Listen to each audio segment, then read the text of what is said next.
Welcome to the equine influenza webinar. The FEI has commissioned this webinar to ensure that veterinarians have the most up-to-date information on such an impactful disease. We have therefore asked Professor Anne Cullinane, an independent expert in this field, to present today's webinar. Professor Cullinane is a veterinarian. She graduated from University College Dublin and holds a PhD in equine virology from the University of Glasgow.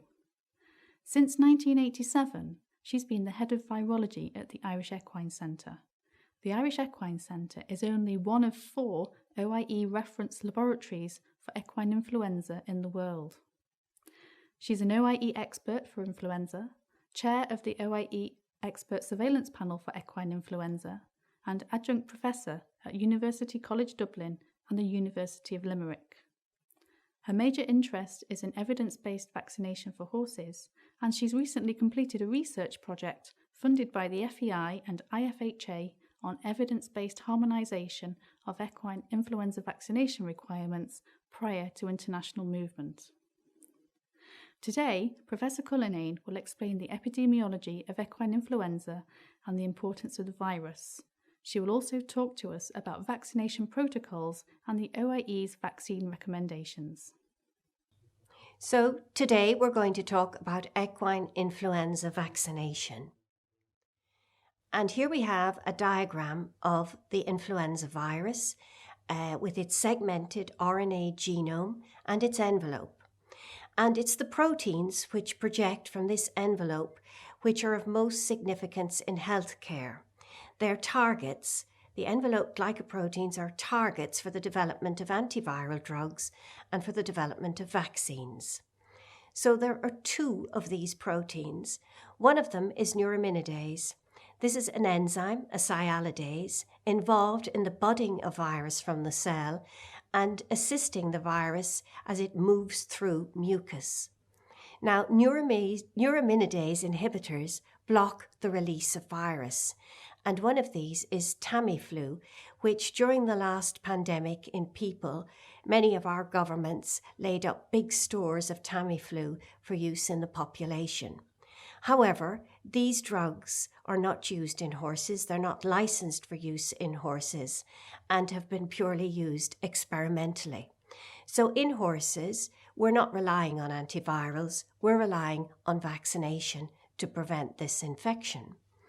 So for us, the most important protein is the hemagglutinin.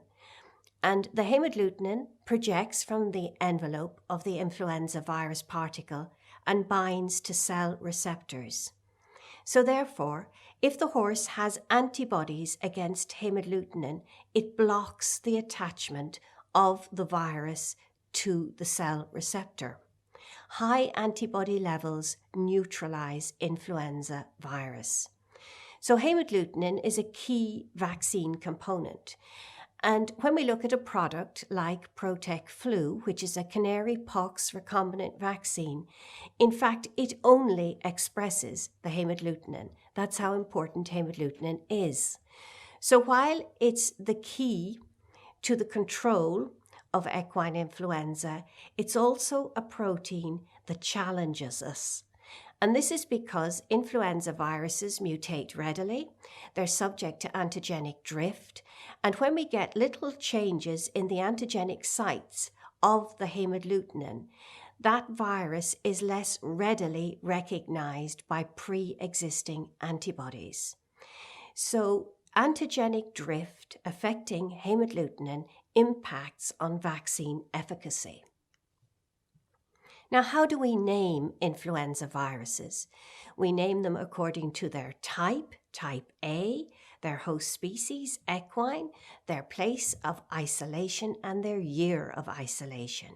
So here we have A. equine Wexford 14 for a virus isolated in County Wexford in 2014. And this is followed by H3N8, which means that it is the subtype hemagglutinin 3 neuraminidase 8. And there are 18 subgroups of hemagglutinin and 11 subgroups of neuraminidase. So, epidemiology of influenza A viruses. Birds are actually the reservoir hosts for influenza A viruses, and it's waterfowl, primarily ducks. And in birds, we find a range of hemagglutinins and neuraminidase subtypes. There are 16 hemagglutinins and 9 neuraminidase, and they mix and match to give us a great variety of subtypes. Then we have 2 recently discovered subtypes of influenza in bats. Now, in birds, these viruses are transmitted by the oral fecal route. They are spread globally by migrating aquatic birds, and they are occasionally transmitted to domestic poultry. But from our point of view, the most important aspect of this is that these avian influenza viruses can jump the species barrier.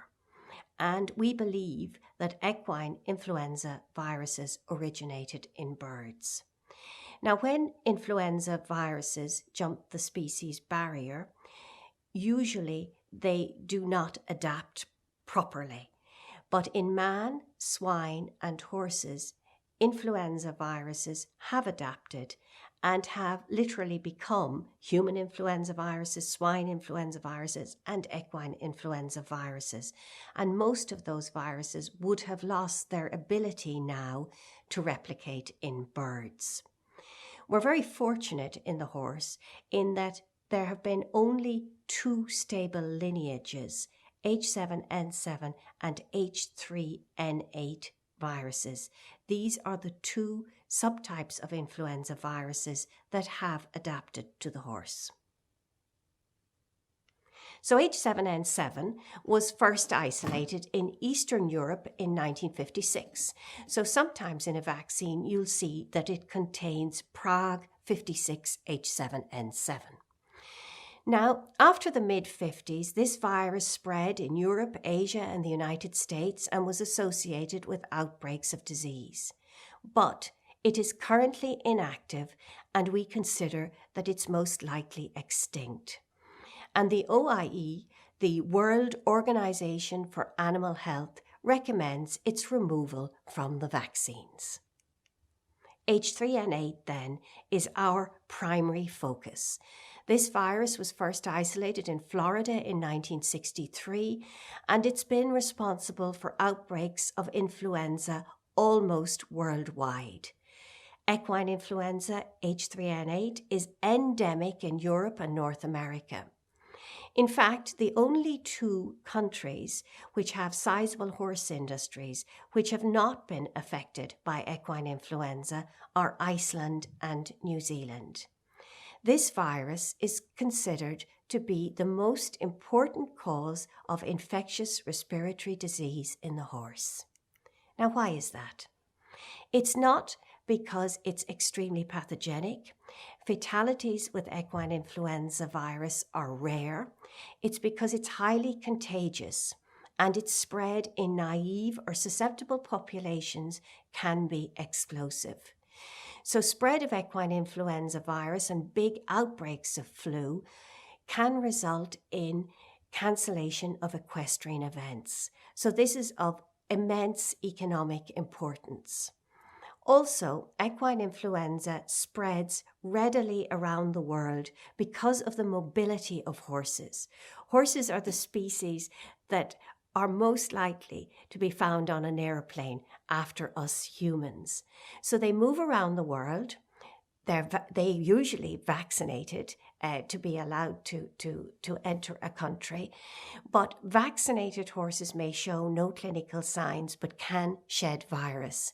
And this has led to incursions into naive populations in several different continents, most notably Australia in 2007, where it affected between 75 and 100,000 horses.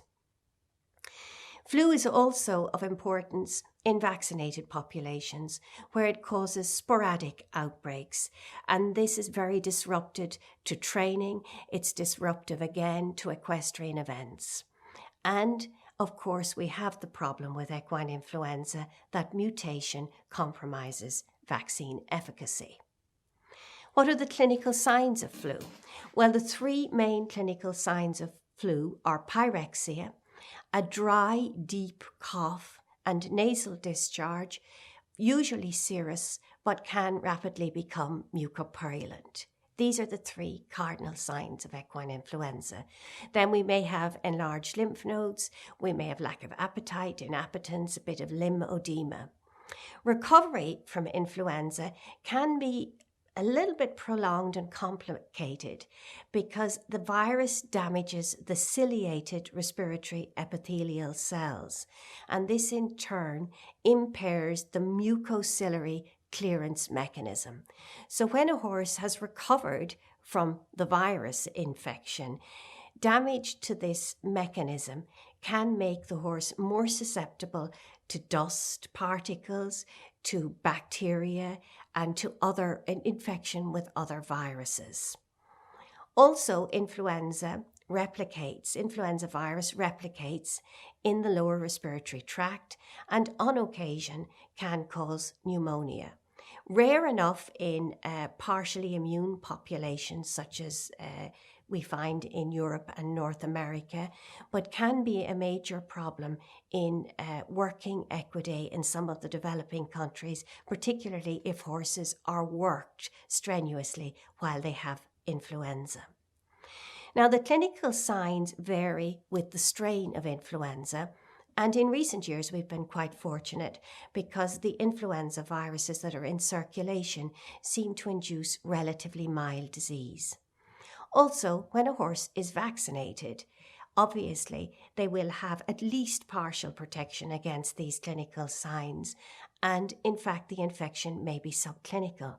But what's extremely irritating for people with competition horses or race horses is, of course, a horse with a subclinical infection of equine influenza may demonstrate poor performance. How is the virus spread? Well, I've said it's explosive in naive or susceptible populations. So while we've seen that on a large scale in places like Australia, you can equally observe this in a yard of horses that have either poor vaccination history, or let's say where some of them are not vaccinated, others have lapsed in their vaccinations, and a horse comes into the yard that's shedding virus. Well, if the population is susceptible, you could find that all of the horses in that yard, or virtually all of the horses in that yard, are coughing within a week. Now, what are the key factors that increase or that lend itself to the contagious nature of the virus? One would be that it has a short incubation period, particularly in immunologically naive horses. The incubation period can be as short as 24 hours, after which the horse has a nasal discharge, starting to cough, and is shedding virus. And as the horse coughs, it releases, so the coughing, which is a feature of the disease, releases large quantities of virus into the atmosphere. So if horses are all stabled in the one airspace, you can get a large buildup of virus challenge very, very readily. Now, big outbreaks are often associated with the congregation of horses at equestrian events. And if there's a virus circulating at a big show, then horses are exposed to the virus, and when they go home, when they disperse all over a country, back home, going to other shows and so on, they carry the virus with them, and that gives rise to outbreaks, widely geographically spread outbreaks of the virus. Influenza prevention. Well, we're fortunate in that vaccination against equine influenza is effective. Now, vaccines give two sorts of protection, really, or 2 degrees of protection. One is clinical protection, which obviously is protection against the clinical signs. But we also speak about virological protection. And virological protection is where the horse is protected against the infection. So the horse doesn't become infected and it doesn't shed virus. Now, virological protection is difficult to achieve. And we have to accept that vaccines do not give us absolute protection against virus shedding, and that's not required to register a vaccine. The efficacy studies that are required to register vaccines by and large require a reduction in clinical signs and a reduction in virus shedding. But we can minimise virus shedding by matching the vaccine viruses to the virus strains in the field. And it's important to use these vaccines to protect horse health and welfare and to minimise disruption to training and to minimise the cancellation of any equestrian events. Now, one of the rather good things about equine influenza is, as I said, we know that the antibody against the hemagglutinin correlates with protection.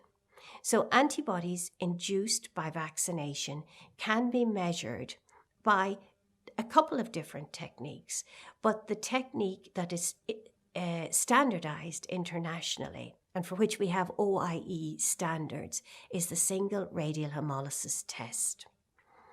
So we know from experimental challenge and field data that SRH antibody levels correlate with protection. And we have these values assigned. So if we have an SRH level of greater than 150 millimeters squared, we would anticipate that the horse has a very good chance of being virologically protected. Between 85 and 150 millimeters squared, we would be anticipating good clinical protection. And below 85 millimeters squared is really where we don't want our horse to be, because between 50 and 85, we talk about partial protection, and less than 50, we say index case potential, which means that these are the horses that are likely to be the first identified case in an outbreak because they are highly susceptible to influenza. Now, there's a caveat here, which is that these values apply. In terms of vaccination, these values apply when the strains of virus in the vaccine are closely related antigenically to the viruses in the field. Unfortunately, if there's a mismatch and the vaccines are out of date, or if it's a new virus strain that's circulating, then the horse requires higher antibodies to be protected. And for example, in the major epidemic in 1989, before we were really aware that we needed to be updating vaccines, horses with SRH levels of 200 millimeters squared were protected, but that was the type of level that was needed rather than 150 millimeters squared. And in other outbreaks with outdated vaccines, we've seen that the horses need to be up around 165 or 170 millimeters squared. So, in essence, what I'm saying is that we need higher antibodies to protect the horse when there's a mismatch between the virus in the vaccine and the virus circulating in the field. And it's important to keep updating our vaccines. So just to show you a table from a very elegant piece of work by Richard Newton at the Animal Health Trust in Newmarket, when Jenny Mumford, who was a pioneer in equine influenza, was head of virology there, they compared the antibody levels in two outbreaks. Now, one was where the vaccines matched the virus in the field, so we call that homologous challenge. And the second one is where the vaccines hadn't been updated to be antigenically close to the virus that was circulating in the field, and that's the heterologous challenge. And the turquoise bars indicate the horses that became infected as judged by seroconversion, which is a rise in antibody titer, or by detection of virus in the nasal secretions by an antigen ELISA. And we can see in the outbreak where there was good match between the vaccines and the virus that there are no turquoise bars above 150 millimeters squared. So where the horses had that type of antibody level, they were protected. In contrast, where there was a heterologous challenge, we can see that there were many horses with levels above 150 millimeters squared that became infected with the virus. So, how did equine influenza surveillance come about? Well, first of all, mandatory vaccination was implemented in 1980-81 by both some of the racing authorities, for example, racing authorities in Ireland, UK and France, and by the FEI for competition horses.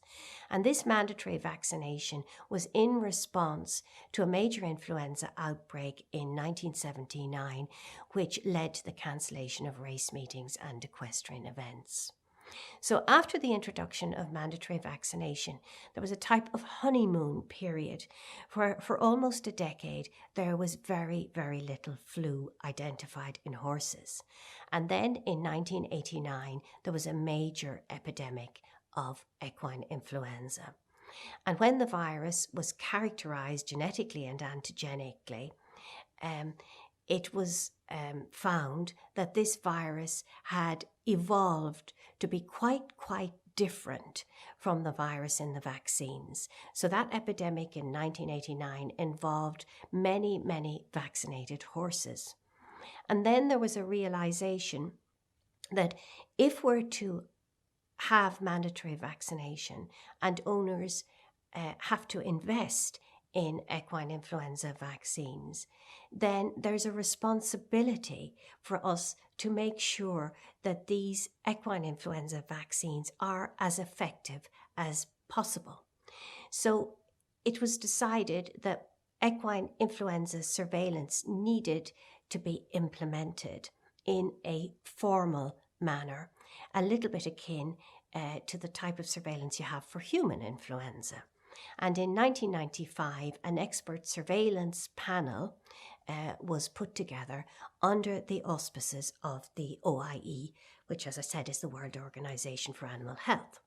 So the expert surveillance panel meets annually at OIE headquarters, and the experts from the OIE reference laboratories, which are in Newmarket, Kentucky, Berlin, and my own in Ireland, and some expert delegates from World Health Organization laboratories they attend not only to give us the benefit of their knowledge about updating vaccines, because of course human influenza vaccines are updated every year, but also people from WHO laboratories have a public health interest, and they're very aware of the fact that influenza viruses jump the species barrier, and they want to monitor what's happening in species like horses. So other equine laboratories attend. These are laboratories that are involved in monitoring equine influenza in different continents. So we have representatives from the Japanese Racing Association, representatives from South America, China, India, and many European countries. We get together, we review the influenza activity for the previous year, and we compare our data on the virus strains that have been isolated, and we make recommendations re-vaccine composition. So the criteria for updating vaccines, we don't take these decisions lightly. We are looking for some or all of these: field infection in well-vaccinated horses, so vaccination breakdown; antigenic analysis, which is usually performed with ferret antisera and visualized by antigenic cartography; and genetic analysis, which unsurprisingly focuses very much on the sequence of our key protein, the hemagglutinin, and then sometimes, if practicable, experimental challenge in horses or laboratory animals.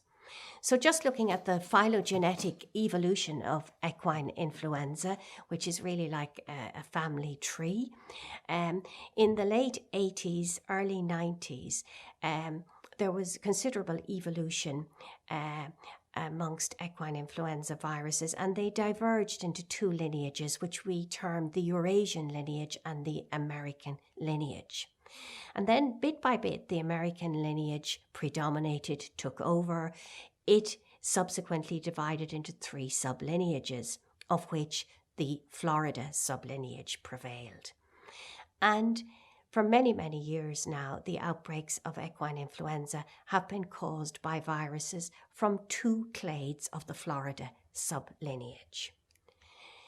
So clade 1 viruses are prevalent in the United States and in North America in general, but they have caused major outbreaks in South Africa in 2003, Japan and Australia in 2007, South America in 2012, and the first outbreak ever in Malaysia in 2015, all linked to clade 1 viruses.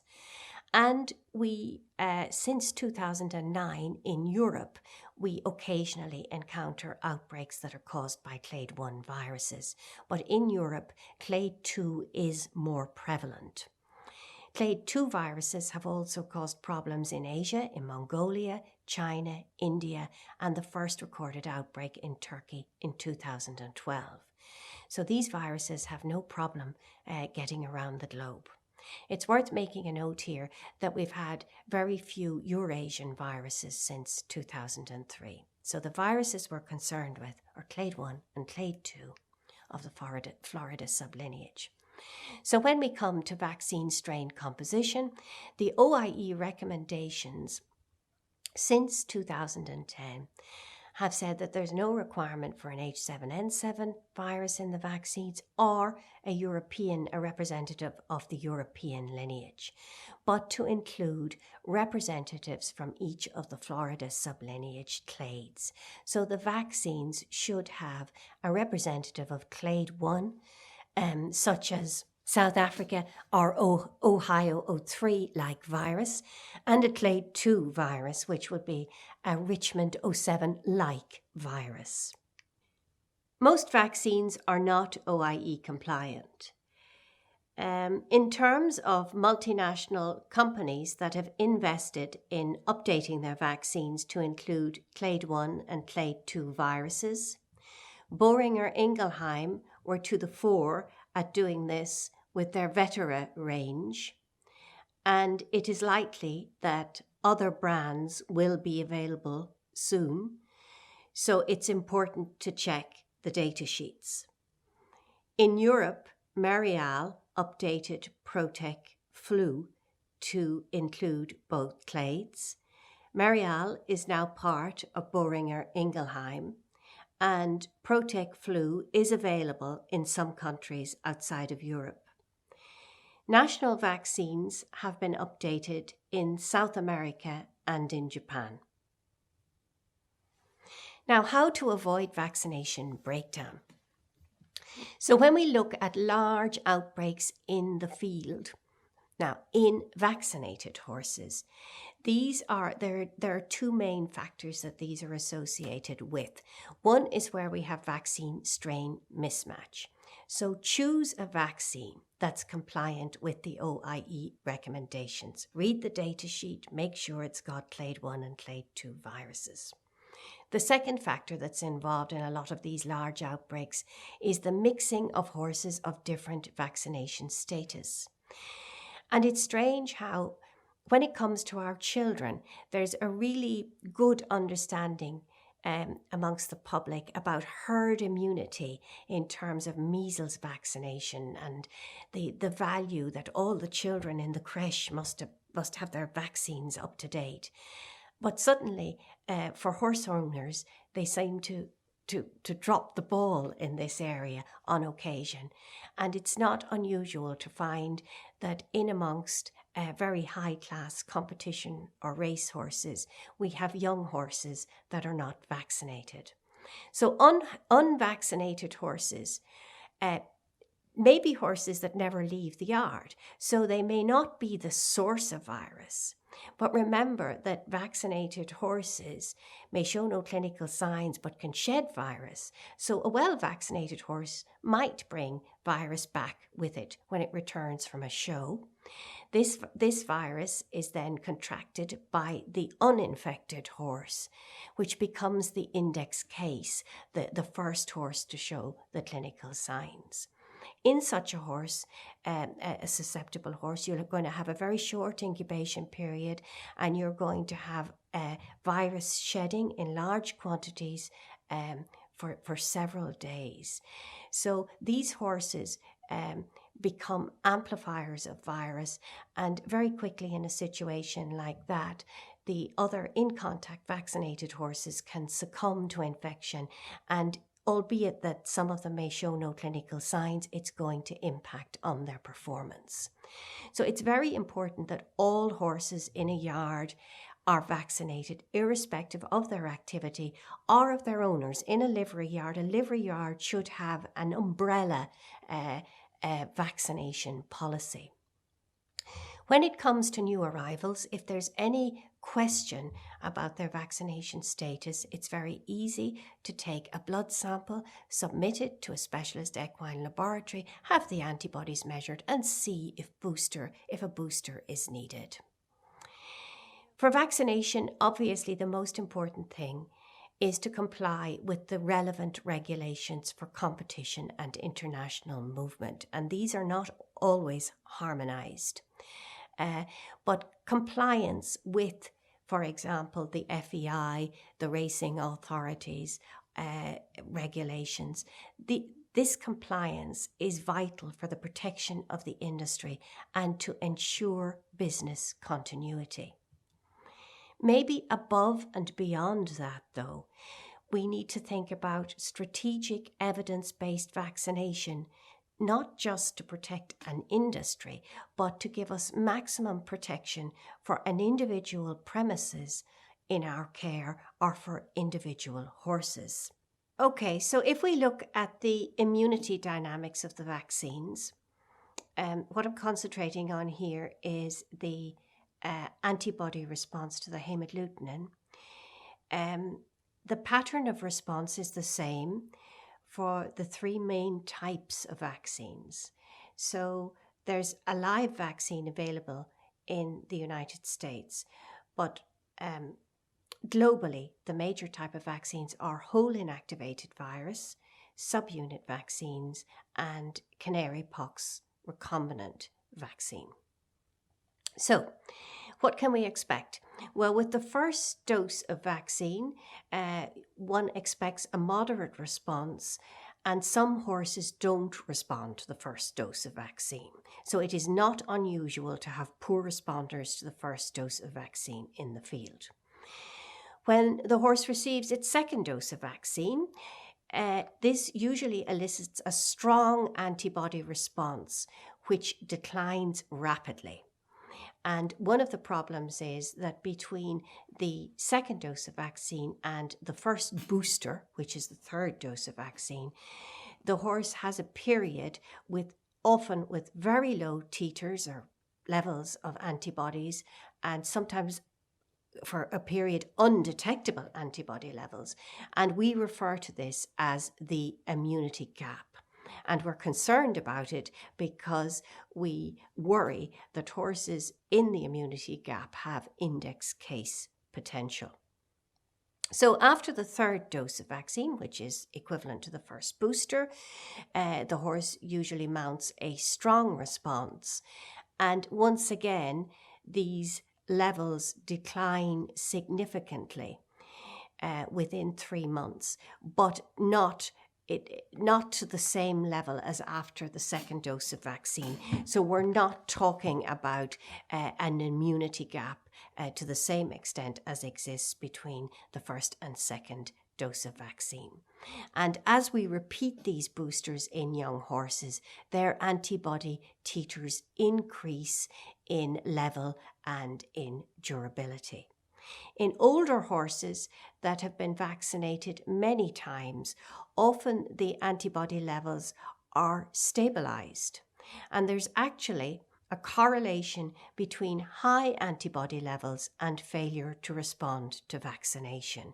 So many horses, after they've been vaccinated repeatedly, have high titers, and then those titers don't get any higher or don't get significantly higher after booster vaccination. So let's have a look at a simple evidence-based vaccination regime. So mares in the last 6 to 4 weeks of pregnancy should receive a booster, and this is to ensure protective levels of antibody in the colostrum. So good maternal antibodies against equine influenza for the foal. Then, while there are conflicting data in the literature, overall, it would appear that it is best to commence the primary course of vaccination when the foal is older than 6 months of age. In other words, you're giving the foal time for those maternal antibodies to wane and not to interfere with the response to vaccination. So as regards the 3 primary doses, if necessary or if strategic, you can eliminate the immunity gap between the 2nd and 3rd dose by giving an extra dose of vaccine 3 months after the 2nd vaccine. And this may be relevant if the young horse is about to go to sales or into a yard with a lot of other horses and where there's a lot of movement in and out and a high risk situation. You may want to eliminate the immunity gap. Then in terms of young horses, we've just finished an international project which was funded by the FEI and the international horse racing authorities. And we've looked at the response to vaccination in young horses and older horses. And our findings suggest very strongly that horses that are less than 4 years of age will benefit from vaccination at 6 monthly intervals. So that is irrespective of what are the requirements, say for racing authorities. Quite often it's just an annual booster. But for the care of these young horses, vaccinate them every 6 months. Annual boosters will suffice for horses that have been regularly vaccinated for several years. And then if the horse is travelling or about to go into a high-risk situation and is receiving a booster vaccination, it is best to allow 14 days prior to that event to allow the horse to respond well to the booster vaccination. So finally, if you suspect influenza in a yard, collect nasopharyngeal swabs immediately, submit them to a laboratory which performs PCR tests for equine influenza. You should have a diagnosis within 24 hours. If this is an early diagnosis and both the horse owner has been monitoring the horses and feels that these are early cases and that the other horses have not yet been exposed, it is well worth your while vaccinating the in-contact horses to minimize the impact. In terms of surveillance, it's important that virus is isolated by the laboratory from the positive samples and that these viruses find their way to an OIE reference laboratory and that the information about vaccination breakdown is also given to the expert surveillance panel. All of this is important so that the expert surveillance panel best serves the horse industry. So we really need veterinary clinicians to engage with equine influenza vaccination and to appreciate that science-based vaccination is effective. It's important to choose the correct vaccine and to vaccinate strategically.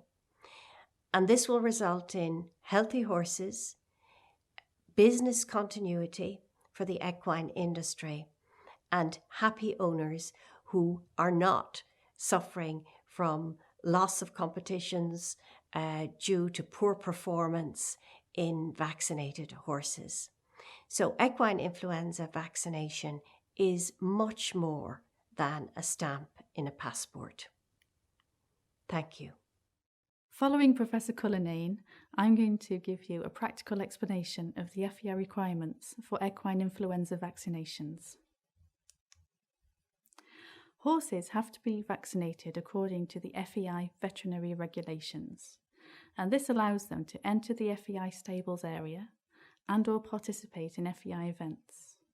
In the rules, we refer to the PR, that's the person responsible.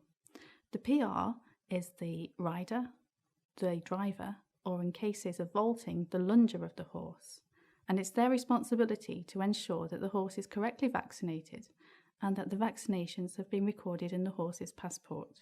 We get many questions in the veterinary department about which vaccines are allowed to be given to horses and also what the vaccination intervals are. Any brand of equine influenza vaccine is accepted, and the FEI does support the OAE's equine influenza vaccine recommendations. The route of administration has to comply with the manufacturer's instructions. So if those instructions explain that you have to give the vaccine intranasally, that's absolutely fine and accepted by the FEI. The FEI's vaccination intervals may be different from the schedules you may have been using for national horses or for other equestrian jurisdictory bodies. The FEI asks for horses to be vaccinated first with a primary course. This comprises of a first vaccination and a second vaccination given 21 to 92 days later.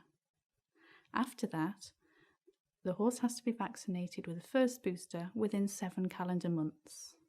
These intervals allow the flexibility so that manufacturers' recommendations for vaccine intervals can be maintained.